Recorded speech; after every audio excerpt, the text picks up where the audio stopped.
Sikandar house کے ایک بڑے اور تاریخی کمرے میں زاویار سکندر ہاتھ میں کافی کا مگ لیے کھڑکی کے پاس کھڑا باہر برستی بارش کو دیکھ رہا تھا۔ باہر موسم میں ٹھنڈک تھی لیکن زاویار کے اندر غصے کی آگ لگی ہوئی تھی۔ اس کی زندگی میں آج تک کسی کی یہ جرأت نہیں ہوئی تھی کہ اس کے سامنے آواز بھی اونچی کرے، لیکن آج ایک عام سی مڈل کلاس لڑکی نے نہ صرف اسے سب کے سامنے جھڑکا بلکہ اس کی دولت کا تمسخر بھی اڑایا تھا۔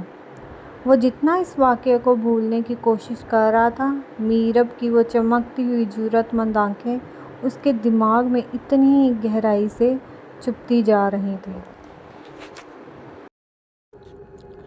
اچانک کمرے کے دروازے پر دستک ہوتی ہے۔ زاویار کا سیکرٹری سمیر ہاتھ میں ایک فائل لیے اندر داخل ہوتا ہے۔ سمیر کے چہرے پر خوف صاف نظر آ رہا تھا کیونکہ وہ جانتا تھا کہ جب زاویار غصے میں ہو تو ایک چھوٹی سی غلطی بھی تباہی لا سکتی ہے۔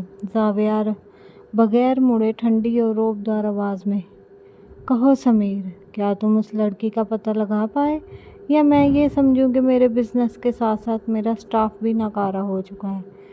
سمیر ڈرتے ہوئے فائل آگے بڑھاتے ہوئے، جی سر، یہ رہی اس لڑکی کی مکمل ڈیٹیل۔ اس کا نام میرب شہزاد ہے۔ وہ اپنے والد کے انتقال کے بعد سے اپنی دادی اور ایک چھوٹی بہن اشال شہزاد کے ساتھ رہتی ہے۔ وہ شہر کے ایک مڈل کلاس کالج میں BS فائنل ایئر کی اسٹوڈنٹ ہے اور اپنی فیس اور گھر کے اخراجات پورے کرنے کے لیے اس بیکری میں شام کو پارٹ ٹائم جاب کرتی ہے۔ سر، اگر آپ کہیں تو میں بیکری کے مالک کو فون کر کے اسے ابھی جاب سے نکلوا دوں۔ زاویار ایک گہری اور تلخ مسکراہٹ کے ساتھ مڑتا ہے، نوکری سے نکلوانا؟ نہیں سمیر، یہ تو بہت آسان اور چھوٹی سزا ہو گئی۔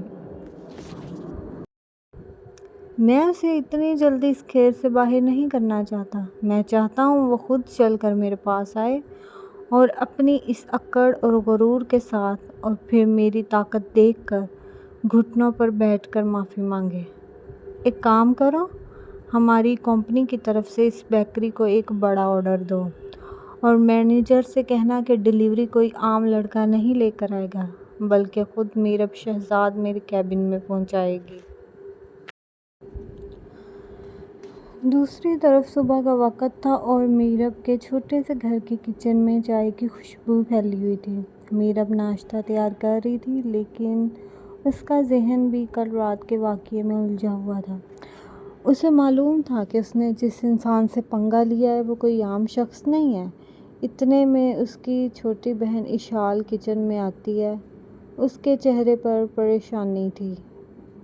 اشال میرب کا دوپٹہ پکڑتے ہوئے دھیمی آواز میں، میرب آپی، مجھے رات کو ایک عجیب سا خواب آیا۔ مجھے بہت ڈر لگ رہا ہے آپی۔ وہ جو گاڑی والا امیر آدمی تھا وہ کوئی برا انسان تو نہیں؟ میرب اشال کے گال کو چومتے ہوئے مسکرا کر، میری پیاری پری، تم بلا وجہ اتنا سوچتی ہو۔ دنیا میں کوئی بھی انسان کسی کا کچھ نہیں بگاڑ سکتا جب تک اللہ کی مرضی نہ ہو۔ وہ بس ایک بدتمیز امیر زادہ تھا جسے لگتا ہے کہ وہ اپنی دولت سے پوری دنیا خرید سکتا ہے۔ میں نے بس اسے اس کا آئینہ دکھایا ہے۔ تم جلدی سے ناشتہ کرو اور کالج کے لیے تیار ہو جاؤ۔ دادی کو دوا میں نے دے دی ہے۔ میرب نے اشال کو تو تسلی دے دی لیکن اسی لمحے اس کے موبائل پر بیکری کے مینیجر کی کال آتی ہے۔ مینیجر کی آواز میں گھبراہٹ تھی۔ اس نے میرب سے کہا، Meerab, Sikandar group of company سے ہمارے پاس ایک بہت بڑا آرڈر آیا ہے۔ انہوں نے شرط رکھی ہے کہ یہ ڈیلیوری صرف تم ہی ان کے ہیڈ آفس پہنچاؤ گی اور اگر تم نے منع کیا تو وہ ہمارا لائسنس کینسل کروا دیں گے۔ پلیز میرب، ہماری جاب کا سوال ہے، چلی جاؤ۔ میرب نے فون بند کیا۔ اس کی آنکھوں میں خوف کی جگہ اب ایک گہری چالاک چمک آ چکی تھی۔ وہ سمجھ گئی تھی کہ زاویار سکندر نے اپنا پہلا مہرہ چل دیا ہے۔ شہر کی سب سے اونچی اور شیشے کی بنی ہوئی عمارت، Sikandar group of companies. Meerab ہاتھ میں ایک بڑا سا کیک باکس لیے اس شاندار بلڈنگ میں داخل ہوتی ہے۔ وہاں کا ماحول دیکھ کر کوئی بھی عام لڑکی سہم جاتی۔ لیکن میرب اپنے سر کو اونچا کیے پورے اعتماد کے ساتھ چل رہی تھی۔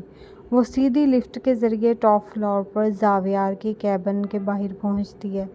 سمیر اسے دیکھ کر دروازہ کھولتا ہے۔ کیبن کے اندر کا ماحول بالکل ٹھنڈا تھا اور زاویار اپنی بڑی سی بلیک لیدر چیئر پر بیٹھا سگار پی رہا تھا۔ جیسے ہی میرب اندر آتی ہے، زاویار اپنی چیئر گھماتا ہے اور بڑی مغرور نظروں سے اسے اوپر سے نیچے تک دیکھتا ہے۔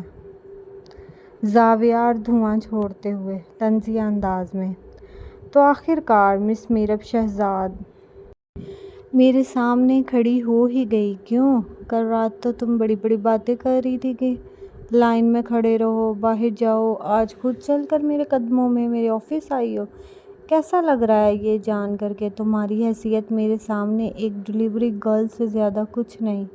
میرب کیک کا باکس بغیر ڈرے اس کی قیمتی ٹیبل پر پٹکتے ہوئے: مسٹر زاویار سکندر، مجھے بالکل اچھا لگ رہا ہے کیونکہ مجھے اپنے حلال کے کام پر فخر ہے، اور رہی بات یہاں آنے کی تو میں کسی خوف کی وجہ سے نہیں بلکہ اپنی جاب کی ذمہ داری پوری کرنے آئی ہوں۔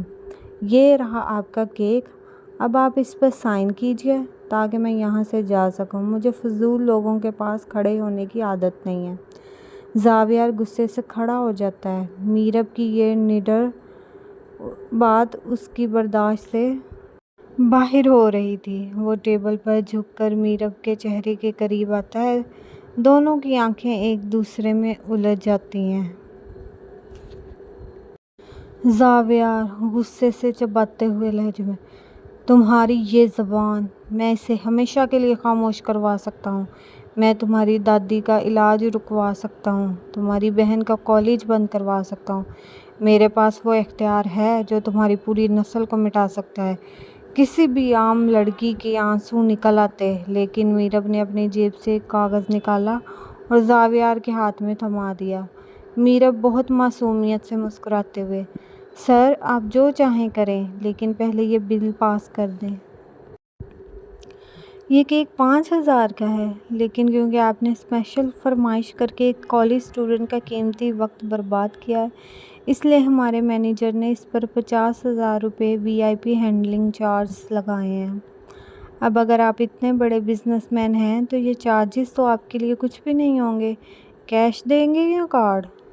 زاویار دنگ رہ گیا۔ وہ اسے نیچا دکھانا چاہتا تھا، لیکن میرب نے الٹا اسی کی انا کا فائدہ اٹھا کر اس سے 50,000 روپے کا بل نکلوا لیا تھا۔